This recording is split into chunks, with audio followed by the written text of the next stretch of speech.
Hello साथियों, एक बार फिर से आप सभी का आपके अपने चैनल एस आर जाजोरिया पर स्वागत है। आज का हमारा टॉपिक है नरेशन, या जिसे हम कहें स्पीच। हिंदी में बोलते हैं कथन। देखिए, बहुत सारे बच्चों की ये डिमांड आ रही है कि सर इस पर वीडियो बनाइए, और बच्चे कह रहे हैं कि सर ये टॉपिक बहुत कठिन है। तो देखिए, ऐसा नहीं है, बहुत ही सिंपल टॉपिक है ये। क्योंकि आप लोग क्या रटने का प्रयास करते हो, कॉन्सेप्ट समझते नहीं हो। तो आज मैं आपको इस कॉन्सेप्ट को जड़ से समझाऊंगा, ताकि आपको किसी प्रकार की कोई दिक्कत ना आए। अभी जो है बोर्ड की एग्जाम और लोकल एग्जाम और कंपटीशन का भी दौर है, तो सभी को ध्यान में रखते हुए इस वीडियो को बहुत सिंपल लैंग्वेज में बनाया गया है। देखिए, इसमें करना क्या होता है, आपको आपके पास एक डायरेक्ट स्पीच का एक सेंटेंस दिया होता है, उसे इनडायरेक्ट में कन्वर्ट करना होता है। तो केवल आपको कुछ बातों का ध्यान ही तो रखना होता है, और क्या करना है। तो मैं गारंटी देता हूं आपको कि यदि आपने इस वीडियो को ध्यान से देखा है, तो आपके पूरे में से पूरे नंबर आना तय है। और यदि आप इस चैनल पे नए हैं तो इसे सब्सक्राइब जरूर कर लें।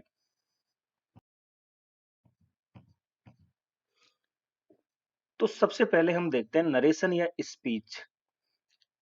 ये दो प्रकार से यूज किया जाता है। एक होता है डायरेक्ट स्पीच या डायरेक्ट नरेशन, और दूसरा होता है इनडायरेक्ट स्पीच या इनडायरेक्ट नरेशन। तो डायरेक्ट का मतलब क्या होता है, जब किसी वक्ता यानी स्पीकर के कथन स्टेटमेंट को उसी के शब्दों में व्यक्त किया जाता है। जब किसी कहने वाले के कथन को उसी के शब्दों में कह दिया जाए, ज्यों का त्यों, बिना कुछ फेर बदल किए, तो उसको कहते हैं हम डायरेक्ट स्पीच, यानी आपने डायरेक्ट उसको कह दिया। और डायरेक्ट स्पीच, इसको इन्वर्टेड कॉमाज के बीच रखा जाता है। इस प्रकार के जो है कॉमा लगे होते हैं। दूसरा है इनडायरेक्ट स्पीच, जब किसी वक्ता के स्टेटमेंट को अपने शब्दों में व्यक्त किया जाता है। देखिए, जो बात पहले वाले ने कही उसको उसी के शब्दों में ना कह के आप अपने शब्दों में कहते हो, तो उसे कहते हैं इनडायरेक्ट स्पीच। और इसमें जो है इन्वर्टेड कॉमा का यूज नहीं किया जाता है। अब आप ये एग्जाम्पल समझिए, आपको क्लियर हो जाएगा। He says I am ready. इसका हिंदी बनता है, वह कहता है मैं तैयार हूं। तो ये तो हमने कह दिया भैया वैसे की वैसे, जैसे कहने वाले ने कहा था कि he says I am ready, वह कहता है मैं तैयार हूं।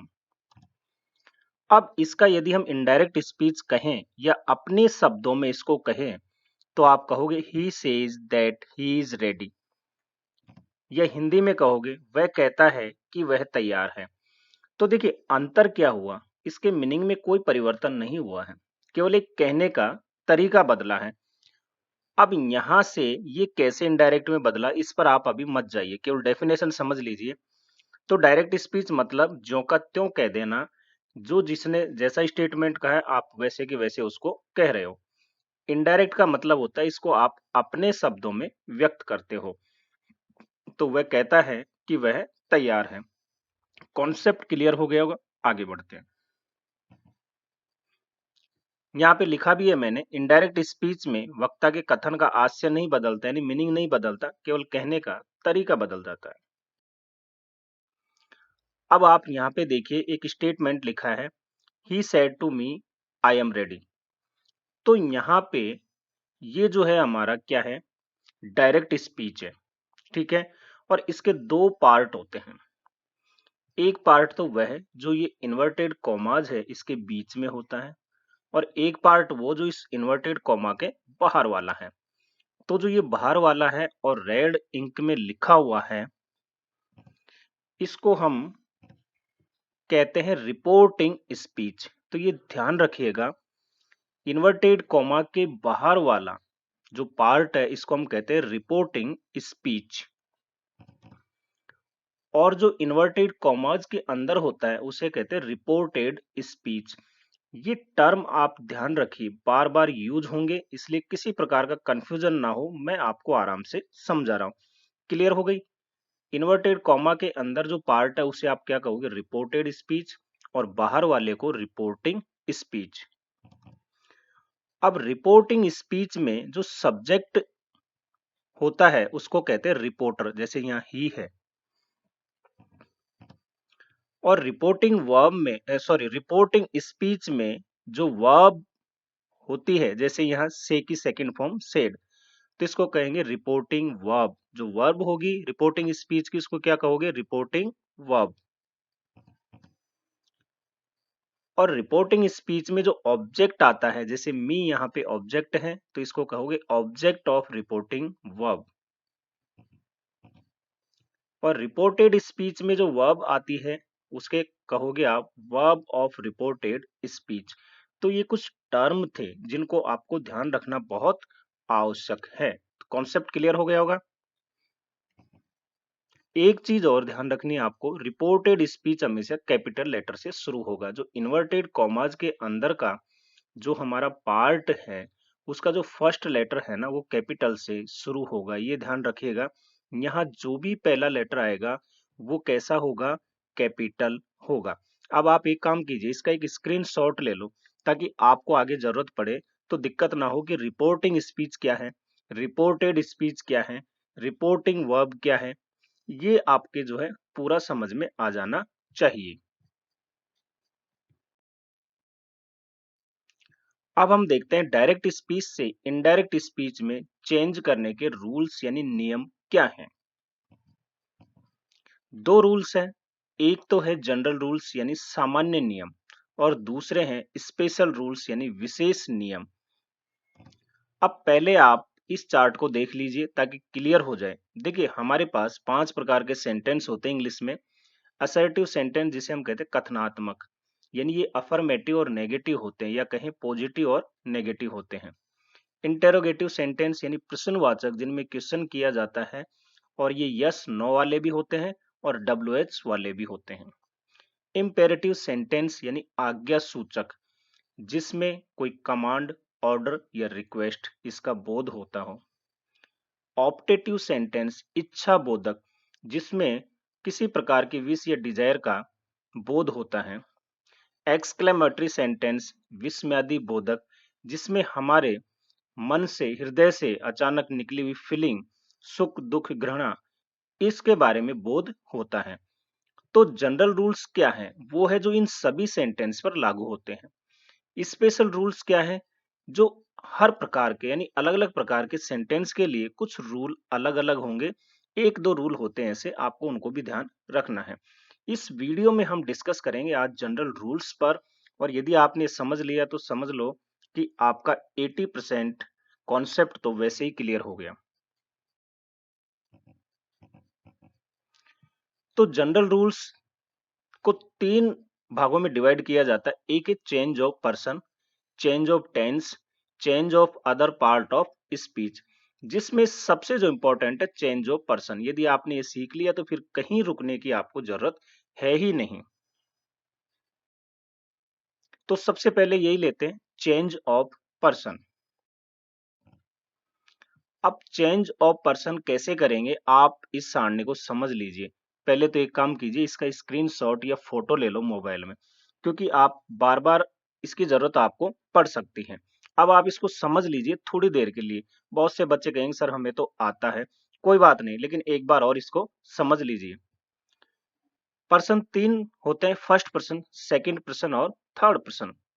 फर्स्ट पर्सन में सिंगुलर सब्जेक्ट के रूप में आई का यूज होता है, ऑब्जेक्ट के रूप में मी का, और पजेसिव एडजेक्टिव के रूप में माई का। ये ध्यान रखिए, पजेसिव एडजेक्टिव के बाद नाउन आती है। पजेसिव प्रोनाउन तो माइन हो गया। पजेसिव प्रोनाउन के साथ नाउन का यूज नहीं किया जाता। और एक और होते रिफ्लेक्सिव प्रोनाउन, माई सेल्फ। तो ये हो गया हमारा आई का पूरा कॉन्सेप्ट। आई कैसा है? फर्स्ट पर्सन है तो इसका ऑब्जेक्ट ये हुआ, पजेसिव एडजेक्टिव माई, पजेसिव प्रोनाउन माई, और reflexive pronoun my self. Clear है? अब फर्स्ट पर्सन में जो प्लूरल है वो सब्जेक्ट होता है वी, और इसका ऑब्जेक्टिव केस होता है us, possessive case our, possessive pronoun ours, और reflexive pronoun ourselves. Third person में सिंगुलर और प्लूरल दोनों के रूप में यू का यूज होता है, तो सब्जेक्ट भी यू, ऑब्जेक्ट भी you. Possessive adjective your, possessive pronoun yours, और रिफ्लेक्सिव प्रोनाउन में यदि सिंगुलर है तो योर सेल्फ, प्लूरल है योर सेल्फ्स। थर्ड पर्सन में ही का यूज हम मेल के लिए करते हैं, सी का फीमेल के लिए, इट का प्रयोग जो है हम न्यूटर के लिए करते हैं, और जो प्लूरल फॉर्म है उसके लिए हम दे का यूज करते हैं, इन सब के प्लूरल के लिए। तो ही का ऑब्जेक्ट होता है हिम, पजेसिव एडजेक्टिव होता है हिज, और पजेसिव प्रोनाउन भी हिज ही होगा, और रिफ्लेक्सिव प्रोनाउन होगा हिमसेल्फ। सी का ऑब्जेक्ट होता है हर, पजेसिव एडजेक्टिव भी हर होगा, पजेसिव प्रोनाउन हर्स, और रिफ्लेक्सिव प्रोनाउन हर सेल्फ। ऐसे ही इट, इट इट्स और इटसेल्फ। प्लूरल में दे, इसका object them, possessive adjective their, possessive pronoun theirs और देम सेल्व्स। तो इस प्रकार से यदि आपने इसको देख लिया, अब एक बात और ध्यान रखिएगा, हमारा जिस नंबर में जो सब्जेक्ट या ऑब्जेक्ट दिया है हमें उसी नंबर में चेंज करना है। अगर सिंगुलर है तो सिंगुलर, प्लूरल है तो प्लूरल। ये बात आपको ध्यान रखना है, और जिस केस में दिया गया है आपको उसी केस में उसको चेंज करना है। क्लियर है?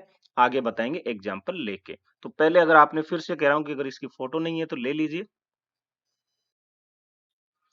अब यहाँ पे आ जाओ, चेंज ऑफ पर्सन हम कैसे करते हैं। देखिए, रिपोर्टेड स्पीच। अब रिपोर्टेड स्पीच क्या है, मैंने क्या कहा था कि इन टर्म को याद कर लीजिए। जो इन्वर्टेड कॉमाज के अंदर आता है पार्ट, उसे कहते हैं रिपोर्टेड स्पीच। यदि रिपोर्टेड स्पीच में फर्स्ट पर्सन आया है तो रिपोर्टिंग जो वर्ब है उसके सब्जेक्ट के अनुसार चेंज होगा। क्लियर है? यदि रिपोर्टेड स्पीच में सेकंड पर्सन का यूज हो रहा है तो रिपोर्टिंग वर्ब के ऑब्जेक्ट के अनुसार चेंज होगा, और यदि रिपोर्टेड स्पीच में थर्ड पर्सन आया है तो फिर उसमें कोई चेंज नहीं होगा। तो ये याद करने की ट्रिक भी है, 1 2 3, SON, first person, second person, third person. तो फर्स्ट पर्सन सब्जेक्ट के अनुसार, सेकंड पर्सन ऑब्जेक्ट के अनुसार, और third person no change. Example देखिए, क्लियर हो जाएगा। जब रिपोर्टेड स्पीच में फर्स्ट पर्सन आया हो तो रिपोर्टिंग वर्ब के सब्जेक्ट के अनुसार चेंज होगा। ये लीजिए, और मैंने एग्जाम्पल ऐसा लिया है जिसमें पजेसिव केस को भी शामिल किया है, रिफ्लेक्सिव केस को भी शामिल किया है, ताकि आपको किसी प्रकार की दिक्कत ना आए। तो he said I do my work my self. इसका क्या मीनिंग है, क्या नहीं है, ये आपको जानने की आवश्यकता नहीं है। क्यों? क्योंकि आपको कॉन्सेप्ट आना चाहिए कि इसको बदलना कैसे है, कुछ परिवर्तन करना है, वो आपको आना चाहिए। तो यहाँ पे देखिए, ये हमारा क्या है, रिपोर्टेड स्पीच है, ठीक है, जो इन्वर्टेड कॉमा में है। तो इस रिपोर्टेड स्पीच में आप देखिए, जो हमारे पास पर्सन है वो कौन सा है, आई, और आई आपको पता है कि ये फर्स्ट पर्सन है और सब्जेक्ट है। क्लियर है? इसके बाद यहाँ पे एक और आया है माई। तो माई के साथ वर्क लगा है, मैंने कहा कि ये जो है पजेसिव एडजेक्टिव, इसके साथ नाउन जरूर आता है। तो माई ये पजेसिव एडजेक्टिव है, और माई भी फर्स्ट पर्सन है, और माई सेल्फ ये रिफ्लेक्सिव प्रोनाउन है, और ये भी फर्स्ट पर्सन है। तो जब रिपोर्टेड स्पीच में फर्स्ट पर्सन आया हो तो क्या लिखा, रिपोर्टिंग वर्ब के सब्जेक्ट के अनुसार चेंज होगा। ये रही हमारी रिपोर्टिंग वर्ब, और इसका सब्जेक्ट क्या है, ही। तो इन सबको जो है हम इस ही के अनुसार चेंज कर देंगे। जैसे ही, सेड, और जब इन्वर्टेड कॉमाज हटाते हैं तो हम दैट लगाते हैं। अब यहाँ जो क्या है, आई है, आई सब्जेक्ट है, तो ही का सब्जेक्टिव रूप ही होता है। क्लियर है? अब ये जो टेंस है ये एक्चुअली किस में है, प्रेजेंट इंडेफिनेट में। तो जब टेंस का बताएंगे तब आगे बताएंगे, तो ये चेंज होगा पास्ट इंडेफिनेट में, इसलिए यहाँ पे डू की सेकंड फॉर्म यूज हो जाएगी डिड। अब माई, तो माई क्या है, पजेसिव केस है, तो ही का पजेसिव क्या होगा, हीज, ठीक है, पजेसिव एडजेक्टिव। फिर वर्क लिख दोगे, और माई सेल्फ ये क्या है, रिफ्लेक्सिव प्रोनाउन है, और ही का रिफ्लेक्सिव प्रोनाउन हमने क्या बताया था, हिमसेल्फ, ये हो गया। तो जो जिस केस में है ना वैसे के वैसे बदल दो। तो मैं आपको यहाँ केवल पर्सन चेंज करने के बारे में बता रहा हूँ। यदि फिर भी नहीं समझ में आया तो आप ये देखिए, यही तो थी हमारी सारणी। ये हमारा फर्स्ट पर्सन और ये थर्ड पर्सन। तो दिया क्या है? फर्स्ट पर्सन दिया है आई। तो आई किसके अनुसार चेंज होगा? ये थर्ड पर्सन ही के अनुसार हो गया ही में। माई किस में चेंज होगा? ये रहा। ये पजेसिव एडजेक्टिव है तो हिज में चेंज हो जाएगा थर्ड पर्सन में। और माई सेल्फ जो है ये हो जाएगा हिम सेल्फ में। क्लियर है कॉन्सेप्ट? बहुत अच्छे। अब हम आगे बढ़ते हैं। जब रिपोर्टेड स्पीच में सेकंड पर्सन आया हो तो रिपोर्टिंग वर्ब के ऑब्जेक्ट के अनुसार चेंज होगा, यानी सेकंड पर्सन ऑब्जेक्ट के अनुसार चेंज होगा। तो सेकंड पर्सन रिपोर्टिंग वर्ब के ऑब्जेक्ट के अनुसार चेंज होगा। एग्जाम्पल लो। Diya said to Ravi, you do not touch your purse your self.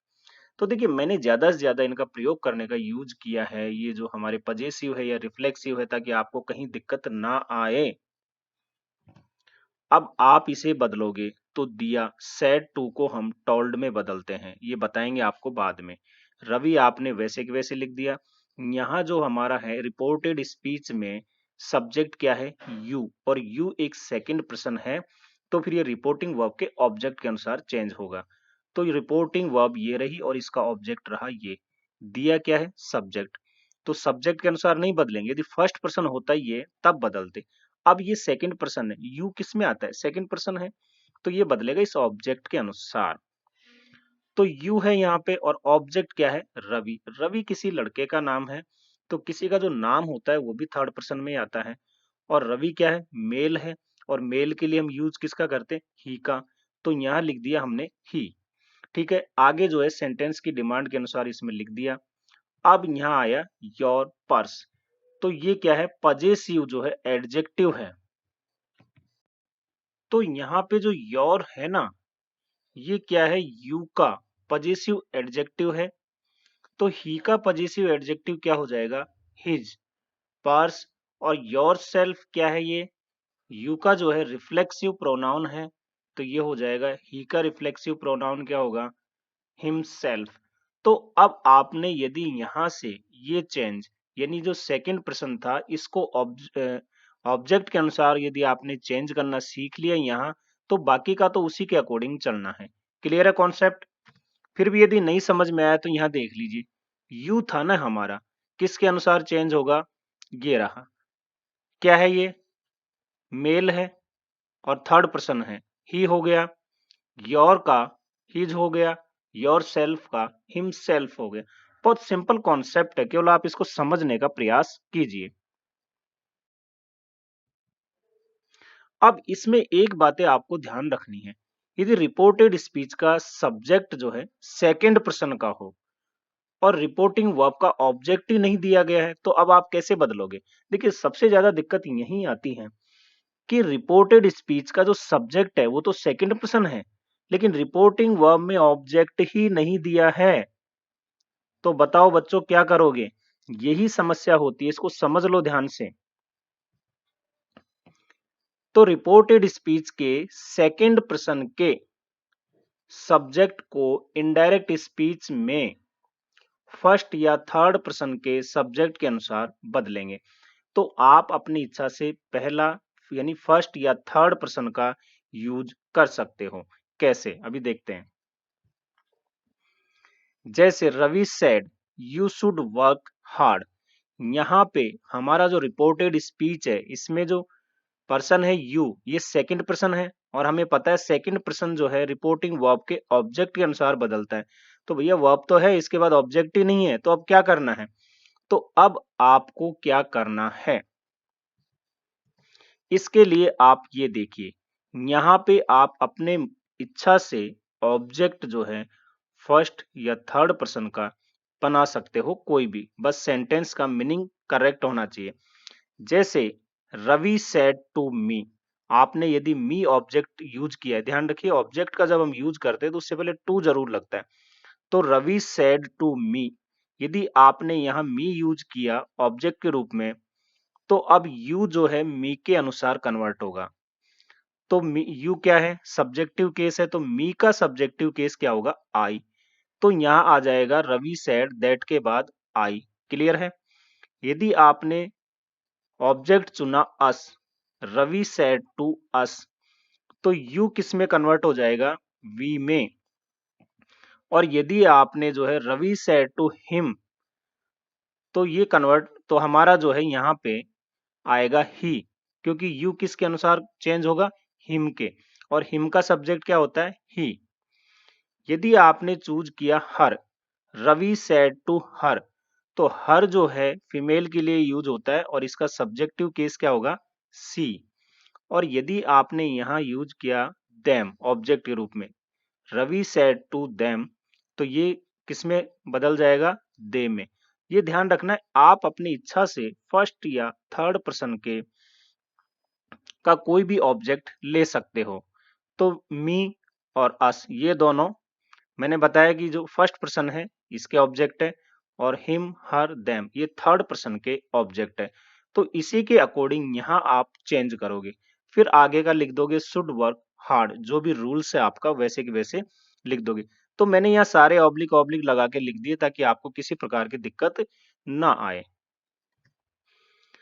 आप इस बदले हुए सेंटेंस को ऐसे भी लिख सकते हैं, जैसे रवि, तो सैड टू लगेगा ना, और जब टू लगेगा तो टोल्ड में हो जाएगा, तो रवि टोल्ड मी, तो मैंने मी चूज किया, इसके बाद दैट, तो यहाँ हो जाएगा आई। क्यों, क्योंकि मी का जो सब्जेक्टिव केस है वो आई होता है। और यदि आपने हिम चूज किया होता तो रवि टोल्ड हिम दैट, और हिम का सब्जेक्टिव केस क्या होगा, ही। तो ये जो सेकंड पर्सन है हिम के अनुसार ही में चेंज हो जाएगा, तो he should work hard. Concept clear हो गया होगा। इसमें एक बात और ध्यान रखनी है आपको, क्या, कि रिपोर्टिंग स्पीच का सब्जेक्ट सेकंड पर्सन का हो एवं रिपोर्टिंग वर्ब का ऑब्जेक्ट नहीं दिया, परंतु रिपोर्टिंग वर्ब का जो सब्जेक्ट है ना वो फर्स्ट पर्सन हो। यदि रिपोर्टिंग वर्ब का सब्जेक्ट फर्स्ट पर्सन है, रिपोर्टेड स्पीच का सब्जेक्ट सेकंड पर्सन है, और रिपोर्टिंग वर्ब में ऑब्जेक्ट नहीं दिया है, तो रिपोर्टेड स्पीच के सेकंड पर्सन के सब्जेक्ट को इनडायरेक्ट स्पीच में थर्ड पर्सन के सब्जेक्ट के अनुसार चेंज करना चाहिए। क्लियर है। यहां देखिए आप, ये यहां पे दे दिया गया है कि यू शुड वर्क हार्ड, यहाँ पे यू दिया है जो कि क्या है, सेकंड पर्सन है। अब हम इसको बदलते हैं यहाँ रिपोर्टिंग वर्ब के ऑब्जेक्ट के अनुसार, लेकिन भैया ऑब्जेक्ट दिया नहीं है। लेकिन हमारी जो दूसरी कंडीशन क्या आ गई कि रिपोर्टिंग वर्ब का सब्जेक्ट फर्स्ट पर्सन हो, बिल्कुल आई जो है यहाँ फर्स्ट पर्सन है। क्लियर है, आई क्या है यहाँ फर्स्ट पर्सन है। तो अब आप क्या करोगे इसको, ये देखिए आई यदि फर्स्ट पर्सन है तो यहाँ ऑब्जेक्ट जो आप है ना थर्ड पर्सन मान लीजिए, थर्ड पर्सन का ऑब्जेक्ट मान लीजिए और उसके अनुसार चेंज कर दीजिए। तो ये लिख दिया वहां थर्ड पर्सन के सब्जेक्ट के अनुसार चेंज होगा। तो जैसे आई सेड टू हिम, हमने हिम माना यहाँ, तो यू जो है किस में कन्वर्ट हो जाएगा, ही में, क्योंकि हिम का सब्जेक्टिव केस क्या होगा, ही। तो I told him that he should work hard. Concept clear है। यदि यहाँ सेकंड पर्सन दिया हो रिपोर्टेड स्पीच में और आपके पास ऑब्जेक्ट नहीं है, लेकिन सब्जेक्ट हमारा फर्स्ट पर्सन है, तो फिर यहाँ आप ऑब्जेक्ट जो है थर्ड पर्सन मानिए, और इस थर्ड पर्सन के ऑब्जेक्ट जो होगा उसके अनुसार यहाँ पे थर्ड पर्सन का सब्जेक्ट आ जाएगा। क्लियर है। अगर आपने हर माना होता ऑब्जेक्ट, जैसे आई सेड टू हर, तो I told her that she should work hard.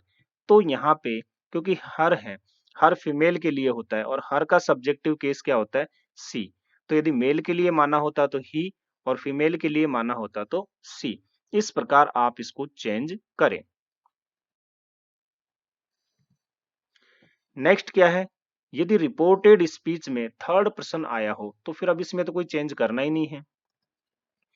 जैसे Raj said he is a teacher, तो आप क्या लिखोगे, Raj said that he was a teacher. तो ये टेंस के अनुसार चेंज होगा, उसमें आगे बताएंगे। लेकिन यहाँ पे जो ही है वो ही में ही रहेगा, क्योंकि ये थर्ड पर्सन है। तो थर्ड पर्सन में क्या है, ही, सी, इट, दे, है ना, या फिर किसी का नाम हो, महिला पुरुष का, तो वो सब इसी में आते हैं और इनमें कोई चेंज नहीं होगा। कॉन्सेप्ट क्लियर हो गया होगा। दूसरा हमारा पार्ट आता है चेंज ऑफ टेंस। देखिए, चेंज ऑफ टेंस में क्या है, यदि रिपोर्टिंग वर्ब प्रेजेंट या फ्यूचर में हो तो इनडायरेक्ट स्पीच में कहीं भी टेंस में चेंज नहीं होगा। रिपोर्टिंग वर्ब हमारी प्रेजेंट या फ्यूचर में हो तब तो इनडायरेक्ट स्पीच के टेंस में कहीं चेंज नहीं होगा। जैसे राज सेज आई वेंट, तो ये जो हमारी रिपोर्टिंग वर्ब है किसमें है, प्रेजेंट टेंस में है। और ये वाला जो पार्ट है हमारा, ये किसमें है, पास्ट में है, जो इन्वर्टेड कॉमाज में है। तो आप लिख दोगे राज सेज दैट ही वेंट, यानी यहां जो है केवल पर्सन में चेंज होगा, बाकी जो टेंस है उसमें चेंज नहीं होगा। तो ये हमारा प्रेजेंट था और ये हमारा पास्ट, तो यहां भी पास्ट था पास्ट इंडेफिनेट में और यहां भी पास्ट इंडेफिनेट में ही रहा है। तो जब रिपोर्टिंग वर्ब प्रेजेंट या फ्यूचर में हो तो इनडायरेक्ट स्पीच के टेंस में चेंज नहीं होगा। क्लियर। दूसरा एग्जांपल ले, he will say to me I am your friend. किसमें है भैया, रिपोर्टिंग वर्ब फ्यूचर में है, तो इस टेंस में कोई चेंज होगा क्या, नहीं होगा। और ये किसमें है, प्रेजेंट में है, तो आप लिखोगे he will tell me that he is my friend. अब देखिए यहां ये तो कन्वर्ट होगा, जो आई है ना, आई फर्स्ट पर्सन है तो सब्जेक्ट के अनुसार चेंज हो जाएगा, ये हो गया ही में, और ही के अनुसार हेल्पिंग वर्ब क्या लगेगी, इज, तो ये भी आपको ध्यान रखना है। और योर किस में चेंज हो जाएगा, माई में। तो ये पर्सन तो चेंज होगा लेकिन टेंस में परिवर्तन नहीं होगा। तो यहां भी ये सिंपल प्रेजेंट में था और यहां भी ये देखिए प्रेजेंट में है। क्लियर है कॉन्सेप्ट। तो एक बार और रिपीट कर देता हूं, यदि रिपोर्टिंग वर्ब प्रेजेंट या फ्यूचर टेंस में है तो इनडायरेक्ट स्पीच में कहीं भी टेंस में चेंज नहीं होगा। देखिए ये प्रेजेंट में है यहाँ पे और ये फ्यूचर में है, तो ये जो हमारा है ना सेकंड पार्ट, इसके टेंस में कोई चेंज नहीं होगा। लेकिन ध्यान रखिएगा जो पर्सन है उसमें जरूर चेंज होगा। जैसे यहाँ पे आई है, फर्स्ट पर्सन है तो सब्जेक्ट के अनुसार चेंज किया ही, और योर है, योर क्या है, सेकंड पर्सन है और ये पजेसिव एडजेक्टिव है, तो सेकंड पर्सन है इसलिए ऑब्जेक्ट के अनुसार चेंज होगा मी। तो मी का सब्जेक्ट होता है क्या, आई, और आई का जो पजेसिव एडजेक्टिव होता है क्या, माई। तो ये बात आप ध्यान रखें कि जो जिसमें है उसको वैसे ही उस केस में ही चेंज करना है, लेकिन इन सिचुएशन में यहाँ टेंस में चेंज नहीं होगा। लेकिन यदि रिपोर्टिंग वर्ब पास्ट टेंस में हो तो इनडायरेक्ट स्पीच के टेंस में चेंज होगा। और कैसे होगा, जब पास्ट में हो रिपोर्टिंग वर्ब तो प्रेजेंट इंडेफिनेट या हम कहें सिंपल जो प्रेजेंट है वो पास्ट इंडेफिनेट या सिंपल पास्ट में चेंज होगा। प्रेजेंट कंटिन्यूअस पास्ट कंटिन्यूअस में चेंज होगा। प्रेजेंट परफेक्ट पास्ट परफेक्ट में चेंज होगा। और present perfect continuous past perfect continuous में चेंज होगा। तो ये तो चार हो गए हमारे प्रेजेंट वाले, जो कहां जाके चेंज हो रहे हैं, सेम उसी में पास्ट में जाके चेंज हो गए। पास्ट इंडेफिनेट यदि है तो वह पास्ट परफेक्ट में चेंज होगा। पास्ट कंटिन्यूअस है तो पास्ट परफेक्ट कंटिन्यूअस में चेंज होगा। और यदि पास्ट परफेक्ट दिया है या पास्ट परफेक्ट कंटिन्यूअस है तो इनमें कोई चेंज नहीं होगा टेंस में, जब रिपोर्टिंग वर्ब दी हुई हो पास्ट टेंस में। क्लियर है। इसके अलावा और बातें हैं, जैसे एम, इज, आर, तो ये वाज वर में चेंज होती हैं। ध्यान रखिएगा आर जो है वर में चेंज होता है और इज, एम सिंगुलर होते हैं तो ये वाज में चेंज हो जाएंगे। हैज, हैव हैड में चेंज कर दिए जाएंगे। सेल और विल शुड और वुड में चेंज होंगे। कैन, कुड में, मे, माइट में चेंज हो जाएगा। ध्यान रखिएगा मस्ट चेंज नहीं होता है। और कुड, शुड, वुड, माइट और मस्ट, इनमें कोई चेंज नहीं होता है। ठीक है, तो ये कॉन्सेप्ट क्लियर हो गया। इसका भी आप स्क्रीनशॉट ले लो कि किसको किसमें चेंज करना है। निम्न परिस्थितियों में रिपोर्टिंग वर्ब पास्ट टेंस में हो तो भी इनडायरेक्ट स्पीच के टेंस में चेंज नहीं होगा। देखिए कुछ सिचुएशन ऐसी होती है जिनमें यदि रिपोर्टिंग वर्ब पास्ट टेंस में है तो भी उसके जब हम इनडायरेक्ट बनाएंगे तो टेंस में चेंज नहीं होगा। ये सिचुएशन वो है यूनिवर्सल ट्रूथ, सर्वकालिक सत्य। जैसे आप कहे कि सूर्य पूर्व में उगता है तो भैया उगता ही है, ये एकदम यूनिवर्सल ट्रूथ है। नेचुरल लॉ हो, प्राकृतिक नियम, कुछ कहावतें हो कि नथिंग इज पॉसिबल या नथिंग इज इम्पॉसिबल, तो ये जो प्रोवर्ब है यानी कहावतें हैं, ये भी इनमें कोई चेंज नहीं होगा। हैबिचुअल यानी आदतन क्रियाएं, कोई भी आदत हो, यह हमारी नैतिक जिम्मेदारी हो, कर्तव्य हो कि जैसे हमें बड़ों का आदर करना चाहिए। हिस्टोरिकल कोई फैक्ट हो या फिर इमेजिनरी कंडीशन हो, इन सिचुएशन में भी यदि रिपोर्टिंग वर्ब पास्ट टेंस में है तो इनडायरेक्ट स्पीच के टेंस में कोई चेंज नहीं होगा। आगे इनके एग्जाम्पल बताएंगे जब हम असर्टिव सेंटेंस का टॉपिक लेंगे इसके जस्ट बाद तब। अब थर्ड है change of other parts of speech. कुछ और भी वर्ड है जो चेंज होते हैं यदि रिपोर्टिंग वर्ब पास्ट में हो यानी पास्ट टेंस में हो तो रिपोर्टेड स्पीच में आए कुछ शब्द जो समय और दूरी को प्रकट करते हैं तो नजदीक वाले हम दूरी के हिसाब से चेंज कर देते हैं। जैसे दिस दैट में चेंज होगा, दीज दोज में, हियर देयर में, हेंस देंस में, थस सो में, नाउ देन में, अगो बिफोर में, today that day, to that night, tomorrow the next day या the following day, yesterday the previous day या फिर the day before, last week the previous week में change हो जाएगा, last month the previous month और last year the previous year. The day before yesterday ये change हो जाएगा the day before the previous day. तो इस प्रकार से यदि कुछ ये वर्ड आते हैं जो नजदीकी या समय को शो करते हैं तो हम उनको थोड़े दूरी के सेंस में उसको चेंज कर देते हैं। तो ये आप इनको ध्यान रखना है। अब इसमें क्या होगा, नेक्स्ट हमारा जो वीडियो आएगा सबसे पहले असर्टिव सेंटेंस। ये तो हमने रूल्स जान लिए जनरल, तो सबसे पहले ये लेंगे जिसमें अफर्मेटिव और नेगेटिव दोनों प्रकार के सेंटेंस आते हैं और बहुत मजा आएगा आपको। एक भी प्रश्न गलत नहीं होने दूंगा, ध्यान रखना। इसके बाद इन पर एक के बाद एक आपको सारे वीडियो मिल जाएंगे। तो हंसते रहिए, मुस्कुराते रहिए, देखते रहिए आपका अपना चैनल SR जाजोरिया। यदि वीडियो पसंद आए तो लाइक करे, शेयर करे और चैनल को सब्सक्राइब करे। हर बच्चे तक पहुंचा दो भैया, एग्जाम नजदीक है, किसी का भी प्रश्न गलत नहीं होना चाहिए। धन्यवाद।